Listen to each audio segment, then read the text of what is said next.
Mari kita saat ini memasuki topik baru. Kedagingan. Galasya 5 ayat 17. Kedagingan di dalam perjanjian baru Yunani berasal dari kata Yunani sarx. Arti yang paling mendekati adalah sifat nafsu manusia, pikiran alami dengan keinginan-keinginannya, dan hawa nafsu untuk memuaskan diri sendiri. Sifat alami manusia yang penuh dosa atau sifat dosa manusia. Sifat dasar manusia, keadaan manusia pada dasarnya. Umat manusia, pikiran alamiah manusia dengan segala hawa nafsunya dan keinginan-keinginan sensual dari tubuh yang bekerja selaras dengan pikiran tubuh manusia. Semua definisi ini digunakan di dalam Alkitab untuk tujuan mengekspresikan keberadaan dan manifestasi dari kedagingan. Untuk mendapatkan pengertian akan apa yang dikatakan Alkitab mengenai kedagingan, dalam pengajaran ini kita akan lebih menekankan kepada definisi kedagingan sebagai sifat alami atau kecenderungan kita untuk hidup di dalam hawa nafsu dan keadaan jiwa dan pikiran kita yang sepakat untuk hidup di dalam hawa nafsu. Ada 3 area utama dalam perjalanan iman Kristiani, di mana seorang Kristen harus berjuang untuk melawan dunia, Yakobus 4 ayat 4, kedagingan, Galasya 5 ayat 17, roh-roh jahat, 1 Petrus 5 ayat 8. Roh Kudus mengungkapkan kepada kita resep untuk menangani masing-masing hal di atas. Kita memang hidup di dalam dunia, tapi kita bukan lagi berasal dari dunia.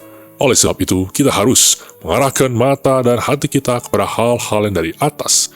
Kolose 3 ayat 1-2. Iblis dan roh-roh jahat senantiasa mengkonfrontasi kita. Resep Alkitabiah yang diberikan kepada kita adalah lawanlah dia, maka ia akan lari darimu. Yakobus 4 ayat 7. Mungkin tidak ada hal lain di dalam perjalanan iman Kristiani yang lebih sulit daripada menangani kedagingan. Kecenderungan untuk berbuat dosa membuat mereka tetap hidup di dalam hawa nafsu, merintangi perjalanan iman mereka, dan menyelewengkan pengertian Alkitab untuk kenyamanan mereka, sehingga mereka menciptakan gambar Allah menurut pikiran sendiri. Hal inilah yang akan memimpin mereka untuk melakukan dosa. Ini adalah masalah-masalah umum yang terjadi dalam gereja akhir zaman, karena gereja sangat sedikit mengajarkan atau memberikan pengertian mengenai apa yang dikatakan Alkitab tentang kedagingan dan bagaimana cara menanganinya. Banyak orang-orang Kristiani berusaha untuk menangani kedagingan dengan kekuatan mereka sendiri. Hal ini hanya akan berakhir dengan melakukan dosa yang sama secara berulang-ulang, atau berdosa lagi, dan lagi, dan lagi, atau kita bisa juga sebut tobat, yaitu tobat lalu kumat. Kekuatan sendiri dengan cara manusia dalam menangani kedagingan dan bukan dengan cara Allah. Dalam pelajaran ini, kita akan belajar menangani kedagingan dengan cara Allah.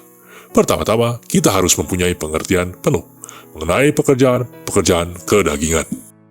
Mari berjalan dalam kuasa Roh Kudus dan mengupas tentang peperangan spiritual. Subscribe YouTube channel kami dan nyalakan lonceng notifikasi serta follow sosial media kami untuk mendapatkan konten Kristiani secara reguler.